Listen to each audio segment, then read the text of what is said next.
CM Siddaramaiah ಅವರು ಈಗ ರಾಜೀನಾಮೆ ಕೊಡುವಂತಹ ಸಂದರ್ಭ ಬಂದಿದೆ. ಇದನ್ನು ಹೇಳಿದ್ರೆ ಭವಿಷ್ಯ ನುಡಿತಾರೆ ಅಂತ ಹೇಳ್ತಾರೆ. ಈ ರೀತಿಯಾಗಿ ಏನಾದರೂ ಹೇಳಿದ್ದೇ ಆದರೆ ನಾವು ಭವಿಷ್ಯ ಹೇಳ್ತಾ ಇದ್ದೀವಿ ಅಂತ ಹೇಳ್ತಾರೆ. ಕೊಪ್ಪಳದಲ್ಲಿ ಬಿಜೆಪಿ ರಾಜ್ಯಾಧ್ಯಕ್ಷ ವಿಜಯೇಂದ್ರ ವಾಗ್ದಾಳಿ ನಡೆಸಿದ್ದಾರೆ. ನಮಗೆ ಮುಖ್ಯಮಂತ್ರಿ ಸಿದ್ದರಾಮಯ್ಯ ಅವರ ಮೇಲೆ ದ್ವೇಷ ಇಲ್ಲ. ನಾಡಿನ ಜನ ಭ್ರಷ್ಟ ಕಾಂಗ್ರೆಸ್ ಸರ್ಕಾರಕ್ಕೆ ಹಿಡಿ ಶಾಪ ಹಾಕ್ತಿದ್ದಾರೆ. ರಾಜ್ಯದಲ್ಲಿ ದರಿದ್ರ ಸರ್ಕಾರ ಅಧಿಕಾರಕ್ಕೆ ಬಂದಿದೆ. ಆಡಳಿತ ಪಕ್ಷದ ಶಾಸಕರಿಗೂ ಕೂಡ ಇದೇ ಭಾವನೆ ಇದೆ. ಒಂದೇ ಒಂದು ರೂಪಾಯಿ ಅಭಿವೃದ್ಧಿಗೆ ಅನುದಾನ ಬಿಡುಗಡೆ ಮಾಡಿಲ್ಲ. ಸರ್ಕಾರ ಬಂದ ಮೇಲೆ ಮೊನ್ನೆ 10 ಕೋಟಿ ಕೊಡೋದಾಗಿ ಹೇಳಿದ್ದಾರೆ.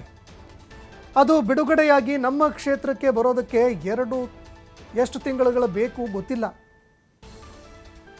ಇವರೇನೋ ಹೇಳ್ತಾರೆ ದುಡ್ಡು ಬರುತ್ತೆ ಅಂತ, ಆದರೆ ಬಿಡುಗಡೆಯಾಗಿ ನಮ್ಮ ಕ್ಷೇತ್ರಕ್ಕೆ ಬರೋದಕ್ಕೆ ಎಷ್ಟು ತಿಂಗಳು ಬೇಕೋ ಗೊತ್ತಿಲ್ಲ ಅಂತ ಕಿಡಿಕಾರಿದ್ದಾರೆ.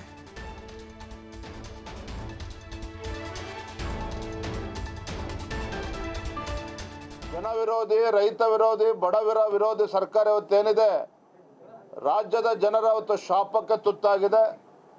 ಆಡಳಿತ ಪಕ್ಷದಲ್ಲಿ ಈಗಾಗಲೇ ನಾನು ಅನ್ನೋದು ಪ್ರಾರಂಭ ಆಗಿದೆ. ಮುಖ್ಯಮಂತ್ರಿಗಳ ಅವಧಿ ಪೂರ್ಣಗೊಂಡಿದೆ ಅನ್ನೋ ರೀತಿಯಲ್ಲಿ ಡಿ.ಕೆ. ಶಿವಕುಮಾರ್ ಅವರು ಹೇಳ್ತಾ ಇರ್ತಕ್ಕಂಥದ್ದು. ಮುಖ್ಯಮಂತ್ರಿ ಸ್ಥಾನ ಬಿಡ್ಕೊಡ್ಬೇಕು, ಆ ಮುಖ್ಯಮಂತ್ರಿ ಸ್ಥಾನಕ್ಕೆ ಲಾಬಿ ಈಗಾಗಲೇ ಪ್ರಾರಂಭ ಆಗಿದೆ. ಡಿ.ಕೆ. ಶಿವಕುಮಾರ್ ಆದಿಯಾಗಿ 7-8 ಜನ ಮುಖ್ಯಮಂತ್ರಿಗಳ ಆಕಾಂಕ್ಷಿಗಳು ಸರದಿಯಲ್ಲಿ ನಿಂತಿದ್ದಾರೆ. ಜನಪರ ಸರ್ಕಾರ ಅನ್ನೋದಕ್ಕಿಂತ ಬದಲಾಗಿ ಇದು ಕಮಿಷನ್ ಸರ್ಕಾರ ಅಂತ ಹೇಳಿದ್ರು ಕೂಡ ತಪ್ಪಾಗಲಾರ್ದು. ನಾವು ಹೇಳ್ತಾ ಇಲ್ಲ, ಅನೇಕ ಘಟನೆಗಳು ನೋಡಿದ್ದೀರಿ. ಒಟ್ಟಾರೆಯಾಗಿ ಇದು ಕಮಿಷನ್ ಸರ್ಕಾರ. ನಮ್ಮ ಬಿಜೆಪಿ ಹಿಂದಿನ ಬಿಜೆಪಿ ಸರ್ಕಾರದ ಮೇಲೆ ಆರೋಪ ಮಾಡಿದ್ರು.